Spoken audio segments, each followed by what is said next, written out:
കുടുംബജീവിതവുമായി ബന്ധപ്പെട്ട് ഈ വിശ്വസ്തത എന്ന് പറയുന്ന പുണ്യത്തെക്കുറിച്ച് ഈ നിമിഷങ്ങൾ നമുക്ക് ധ്യാനിക്കാം. വിവാഹമെന്ന കൂദാശ സ്വീകരിക്കുന്ന ഒരു വ്യക്തി ഒരു പുതിയ വരം സ്വീകരിക്കുകയാണ്, കുടുംബജീവിത വരം. 3 അടിസ്ഥാന വരങ്ങളുണ്ട്: പൗരോഹിത്യം, സന്യാസം, കുടുംബജീവിതം. പൗരോഹിത്യ കൂദാശയിലൂടെ കിട്ടുന്ന വരമാണ്. സന്യാസം വ്രതവാഗ്ദാനത്തിലൂടെ കിട്ടുന്ന വരമാണ്. കുടുംബജീവിത വരം വിവാഹ കൂദാശയിലൂടെ കിട്ടുന്ന വരമാണ്. ആ വരം കിട്ടിക്കഴിയുമ്പോൾ അതിലൂടെ കിട്ടുന്ന ഒരു കൃപാവരത്തിൻ്റെ ഒരു നിധിശേഖരമുണ്ട്. അത് എത്ര വിവരിച്ചാലും എത്രമാത്രം ഞാനതിനെക്കുറിച്ച് സമയമെടുത്ത് പ്രസംഗിച്ചാലും തീരാത്രത്തോളം കാര്യങ്ങൾ അതിലുണ്ട്. വിവാഹ കൂദാശയിലൂടെ കിട്ടുന്ന കൃപാവരത്തിൻ്റെ ഒരു നിധിശേഖരം, ഒരു നിധികുംഭം. അങ്ങനെ വന്നു കഴിയുമ്പോൾ ജീവിത പങ്കാളിയോടുള്ള വിശ്വസ്തതയിൽ അയാൾ അടിയുറയ്ക്കും. ജീവിത പങ്കാളിയോട് വിശ്വസ്തത പുലർത്തുക എന്ന് പറയുമ്പോൾ ശാരീരിക ബന്ധത്തിൽ മാത്രമല്ല, ലൈംഗികതയിൽ മാത്രമല്ല, മനസ്സുകൊണ്ടോ ആഗ്രഹം കൊണ്ടോ വികാരം കൊണ്ടോ അവിശ്വസ്തതയിലേക്ക് പോകാതിരിക്കാനായിട്ട് പരിശ്രമിക്കുന്നവർക്ക് സത്യസന്ധമായിട്ട് കുടുംബജീവിതത്തിൽ വിശ്വസ്തതയുടെ പുണ്യമുള്ളവരാണെന്ന് പറയാൻ പറ്റുള്ളൂ.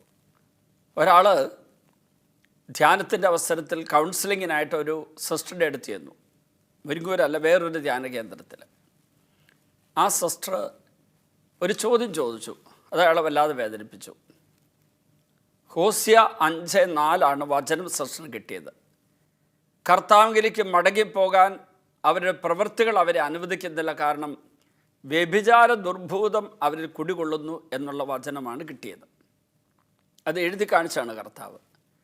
സിസ്റ്ററിന് ഇയാൾ അങ്ങനെയുള്ള പാപം ചെയ്തിട്ടുണ്ടോ എന്നൊന്നും അറിയാൻ പാടില്ല. ചോദിച്ചു, ഇങ്ങനെയൊരു വചനമാണ് കിട്ടുന്നത്, വ്യഭിചാര ദുർഭൂതം അത് എങ്ങനെയെങ്കിലും നിങ്ങളെ ബുദ്ധിമുട്ടിപ്പിക്കുന്നുണ്ടോ? എല്ലാ ലൈംഗിക വൈകൃതങ്ങളും അവിഹിത ബന്ധങ്ങളും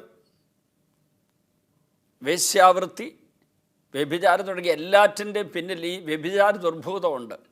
അതൊരു പൈശാചികതയാണ്. ഒരു വ്യക്തിയുടെ ആത്മാവിനെയും മനസ്സിനെയും ലൈംഗികതയും ശരീരത്തെയും ഒക്കെ നിയന്ത്രിക്കുന്ന ഒരു പൈശാചിക ശക്തിയാണത്. അത് വന്നു കഴിഞ്ഞാൽ ആ വ്യക്തിക്ക് വിശുദ്ധി പാലിക്കാൻ പറ്റില്ല. അതിൻ്റെ കൂടെയുള്ള മറ്റൊരു അവസ്ഥയാണ് വിശ്വസ്ത പാലിക്കാൻ പറ്റില്ല. ഇയാൾ ആ സിസ്റ്ററോട് കുറച്ച് ദേഷ്യപ്പെട്ട് സംസാരിച്ചു. സിസ്റ്ററോട് എന്നെ പറഞ്ഞു, എങ്കിൽ അത് വിട്ടേക്കൂ, എനിക്ക് കർത്താവിൻ്റെ വചനം തന്നു, അത് മാത്രമേ ഉള്ളൂ എന്ന് പറഞ്ഞു. അവിടെ ധ്യാനം പൂർത്തിയാക്കി. പിന്നീട് അദ്ദേഹം വളരെ സൈലൻ്റായിപ്പോയി. ഭാര്യ ചോദിച്ചു, എന്താ പറ്റിയത്, നിങ്ങൾ ഇത്രമാത്രം ഒരു ദുഃഖിതനായിരിക്കുന്നത്? ഒന്നുമില്ലെന്ന് പറഞ്ഞു. കാരണം ഇങ്ങനെയൊരു വചനം സിസ്റ്ററിന് കിട്ടിയെന്ന് ഭാര്യയോട് പറഞ്ഞാൽ ഭാര്യയ്ക്ക് വലിയ സംശയം വരുമല്ലോ, അതുകൊണ്ട് മിണ്ടിയില്ല. പക്ഷേ ആ ധ്യാന കേന്ദ്രത്തിൽ തിരിച്ചു പോകുന്ന വഴിക്ക് മുരിങ്ങൂർ ഡിവൈൻ ധ്യാന കേന്ദ്രത്തിൽ എന്നെ കാണണമെന്നും പറഞ്ഞ് കയറി. ഞാനുമായിട്ട് പരിചയമുള്ള ആളല്ല, എന്നെ കണ്ടിട്ടില്ലാത്ത ആളാണ്. പക്ഷേ ഞാൻ നടത്തിയ ഒരു കൺവെൻഷനിലെ റെക്കോർഡ് ചെയ്ത പ്രസംഗം ഷാലോൺ ടെലിവിഷനോ ഗുഡ്നസ് ടെലിവിഷനോ എവിടെയോ കേൾക്കാനിട വന്നു. അന്ന് മുതൽ എന്നെ കാണണമെന്ന് ആഗ്രഹമുണ്ടായിരുന്നു അദ്ദേഹത്തിന്. അദ്ദേഹം എന്നെ കാണാൻ വേണ്ടി വന്നപ്പോൾ ഞാൻ എവിടെയോ പോകാനൊരുങ്ങുകയാണ്. അപ്പോൾ അദ്ദേഹം പറഞ്ഞു, അച്ഛൻ പോവുകയാണെങ്കിൽ ഞാൻ വെയിറ്റ് ചെയ്ത് അച്ഛനെ കാണാൻ പറ്റും. ഞാൻ പറയില്ല, 2 ദിവസം കഴിഞ്ഞ് വരുള്ളൊരു കൺവെൻഷനായിട്ട് പോവുക, എങ്കിൽ 2 മിനിറ്റ് ഒന്ന് നിൽക്കാമോ? ഞാൻ പറഞ്ഞു യെസ്. എന്താണ് പറഞ്ഞു? അപ്പം പറഞ്ഞു ഇരിക്കണം. ഞാൻ പറഞ്ഞു നമുക്കൊന്ന് മാറി നിൽക്കാം, വേറൊരാൾ കേൾക്കാതിരിക്കത്തൊക്കെ സംസാരിക്കണം. അപ്പം ഞാൻ പറഞ്ഞു നമുക്ക് മാറി നിൽക്കാം. അങ്ങനെ ഞങ്ങളൊരു മരത്തിൻ്റെ തണലിൽ അവിടെയുള്ള മാവിൻ്റെ ചോട്ടിലേക്ക് മാറി നിന്നിട്ട് സംസാരിച്ചും പറഞ്ഞു, ഞാൻ ഇന്നടത്ത് ധ്യാനിക്കാൻ പോയപ്പോൾ അവിടെ ഒരു സിസ്റ്റർ എന്നോട് ഇങ്ങനെ പറഞ്ഞു. ആ സിസ്റ്ററുടെ പേര് ഇതാണെന്നും പറഞ്ഞ് ബാഡ്ജ് എടുത്ത് അതിൻ്റെ പുറത്ത് എഴുതി വെച്ച പേര്, ആ പേര് കാണിച്ചിട്ട് ഒരു സിസ്റ്ററാണ് പറഞ്ഞത്. ഇങ്ങനെയൊരു വചനം പറഞ്ഞു. ആ വചനം ഞാൻ ബൈബിളിൽ നോക്കിയപ്പോൾ അങ്ങനെ തന്നെയാണ് ഉള്ളത്. അച്ഛാ, എനിക്കതിന് ശേഷം ഉറങ്ങാനും പറ്റുന്നില്ല. ഞാൻ അങ്ങനെ ഒരിക്കലും ഒരു വ്യഭിചാര ദുർബോധത്തിൻ്റെ പിടിപ്പെടേണ്ട ആളല്ല. എന്നിട്ട് അദ്ദേഹത്തിൻ്റെ കുടുംബ പശ്ചാത്തലങ്ങളൊക്കെ പറഞ്ഞപ്പോൾ അദ്ദേഹത്തിൻ്റെ മകൻ വൈദികനാണ്, അദ്ദേഹത്തിൻ്റെ സഹോദരങ്ങൾ 2 പേര് വൈദികരാന്നൊക്കെ പറഞ്ഞു കുടുംബത്തിലെ പലരുടെയും കാര്യം പറഞ്ഞപ്പോൾ അദ്ദേഹം പറയുന്നു, ഞാൻ ഒരിക്കലും ആ പാപം ചെയ്തിട്ടില്ല. പെട്ടെന്ന് എനിക്ക് പോകാനുള്ള തിരക്കുള്ളതുകൊണ്ട് പെട്ടെന്ന് വൈൻഡപ്പ് ചെയ്യണം, അവസാനിപ്പിക്കണമെന്നുള്ളതുകൊണ്ട് ഞാൻ ചോദിക്കാൻ എനിക്ക് പരിശുദ്ധാത്മാവിൻ പ്രേരണ തന്നു, സോഷ്യൽ മീഡിയ ഉപയോഗമുണ്ടോ? അപ്പോൾ പറഞ്ഞുകൊണ്ട് അതിൽ ഏതെങ്കിലും സോഷ്യൽ മീഡിയ പ്ലാറ്റ്ഫോമിൽ ഉള്ള അശ്ലീലമായ എന്തെങ്കിലും പരിപാടി കാണുന്ന പതിവുണ്ടോ? പെട്ടെന്ന് അയാൾ ഉറക്കെ കരഞ്ഞു. ദൂരെ നിന്ന ഭാര്യ അത് കണ്ടു. പൊട്ടിക്കരഞ്ഞുകൊണ്ട് അയാൾ മുഖം പൊത്തിപ്പിടിച്ച് കരഞ്ഞുകൊണ്ട് എന്നോട് പറഞ്ഞു, എൻ്റെ ഭാര്യ ഇല്ലാത്ത നേരങ്ങളിലൊക്കെ എനിക്ക് കിട്ടുന്ന സ്വകാര്യ നിമിഷങ്ങളിലൊക്കെ ഞാൻ യൂട്യൂബിൽ കയറിയിട്ട് അശ്ലീലമായ ചിത്രീകരണങ്ങൾ കാണുകയും ആസ്വദിക്കുകയും ചെയ്യുന്നുണ്ട്. അയാൾ വിചാരിച്ചിരിക്കുന്നത് തൻ്റെ ജീവിത പങ്കാളിയുള്ള വിശ്വസ്ത തനിക്കുണ്ട്, അശുദ്ധിയുടെ പാപം തനിക്കില്ല, വ്യഭിചാരം താൻ ചെയ്യുന്നില്ലെന്നാണ്. ആസക്തിയോട് ഒരു സ്ത്രീയെ നോക്കിയാൽ നിങ്ങൾ അവളുമായി വ്യഭിചാരം ചെയ്തു കഴിഞ്ഞു എന്ന് പറഞ്ഞിട്ടില്ല ഈശോ. അത് പുരുഷൻ സ്ത്രീയെ നോക്കിയാലും സ്ത്രീ പുരുഷൻ നോക്കിയാലും അങ്ങനെ തന്നെയാണ്. ഒരു നാണയത്തിൻ്റെ രണ്ട് വശങ്ങളത്.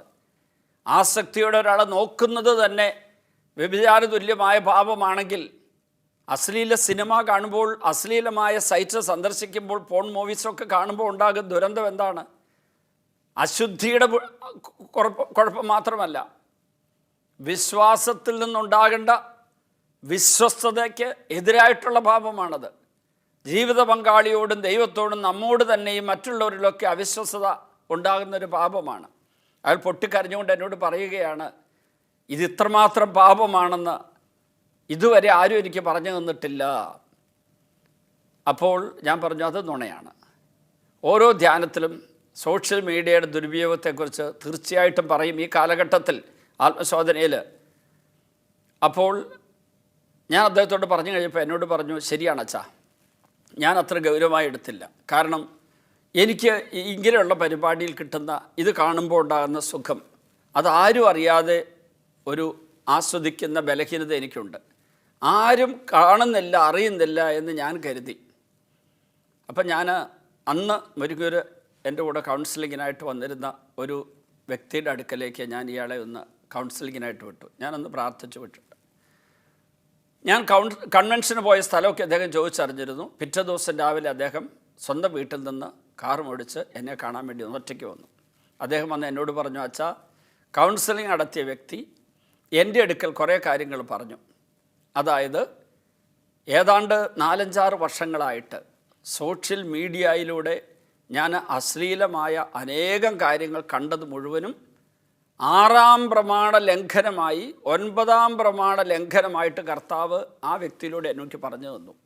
വ്യഭിചാരം ചെയ്യരുതെന്നും അന്യൻ്റെ ഭാര്യയെ മോഹിക്കരുതെന്നുള്ള പാപമുണ്ടല്ലോ, ആ 2 ദൈവകൽപ്പനകളുടെ ലംഘനം 5-6 വർഷമായിട്ട് നിരന്തരമായി ഞാൻ തുടരുന്നുവെന്നും അതിനുശേഷം ഞാൻ നടത്തിയ എല്ലാ കുർബാന സ്വീകരണങ്ങളും അയോഗ്യതയോടുള്ള കുർബാന സ്വീകരണങ്ങളായിരുന്നു.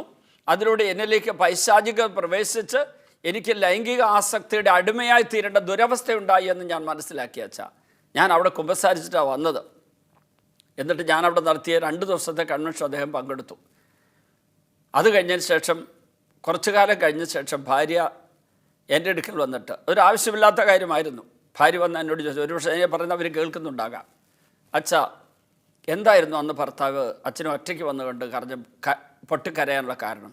ഞാൻ പറഞ്ഞു, ഒരു വ്യക്തിയുടെ ആത്മീയ ജീവിത രഹസ്യങ്ങൾ ആത്മീയ പിതാവിനോട് വെളിപ്പെടുത്തുന്നത് എന്താണെന്ന് അറിയാനുള്ള കൗതുകം പോലും പാപമാണ്. അങ്ങനെ ചോദിക്കാനും പാടില്ല. ഇത് ഞാനിപ്പം വഴക്കൊന്നും പറയുന്നില്ല, പക്ഷേ ഇനി ഒരിക്കലും ആരോടും ചോദിക്കരുത്. അതുകൊണ്ടല്ല അച്ഛാ, എനിക്ക് വല്ല സഹായിക്കാൻ പറ്റുമെന്നറിയാൻ. ഞാൻ പറഞ്ഞു, ഈശോ സഹായിച്ചു, അദ്ദേഹത്തിന് വലിയ സൗഖ്യം കിട്ടി. അപ്പോൾ അദ്ദേഹത്തിന് നിങ്ങളോട് പറയാനുള്ളതാണെങ്കിൽ അത് പറഞ്ഞുകൊള്ളും. അദ്ദേഹം തന്നെ പിന്നീട് ആ ഭാര്യയോട് പറഞ്ഞു, എനിക്കിങ്ങനെ ഈ ഒരു പാപകരമായ സ്വഭാവം ഉണ്ടായിരുന്നു, പക്ഷേ എനിക്കിപ്പോൾ സൗഖ്യം കിട്ടി. ഭാര്യ അദ്ദേഹത്തോട് പറഞ്ഞു, നിങ്ങളിങ്ങനെ രഹസ്യമായിട്ട് സുഖാസ്വാദനത്തിന് പോകുന്ന കാര്യം എനിക്കറിയാമായിരുന്നു, പക്ഷേ ഞാൻ നിങ്ങളെ ഒരിക്കലും വേദനിപ്പിക്കാതെ നിങ്ങൾക്ക് വേണ്ടി പ്രാർത്ഥിച്ചുകൊണ്ടിരുന്നതാണ് എന്ന് പറഞ്ഞു. അവർ രണ്ടുപേരും കൂടെ പിന്നീട് എന്നെ കണ്ടിട്ട് ഈ കാര്യം പറയുകയും ചെയ്തു. പ്രിയപ്പെട്ടവരെ, ഈ സോഷ്യൽ മീഡിയയുടെ ദുരുപയോഗത്തിലുള്ള പാപം ഉണ്ടെങ്കിൽ അത് അശുദ്ധിയുടെ പാപം മാത്രമല്ല, അവിശ്വസ്തതയുടെ പാപം കൂടിയാണെന്ന് ഓർക്കുക.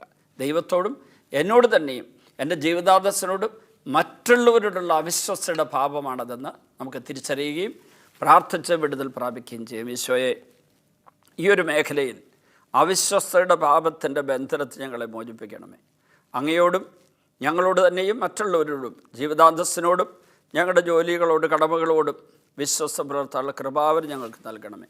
പിതാവിൻ്റെയും പുത്രൻ്റെയും പരിശുദ്ധാത്മാവിൻ്റെയും നാമത്തിൽ ആമേൻ.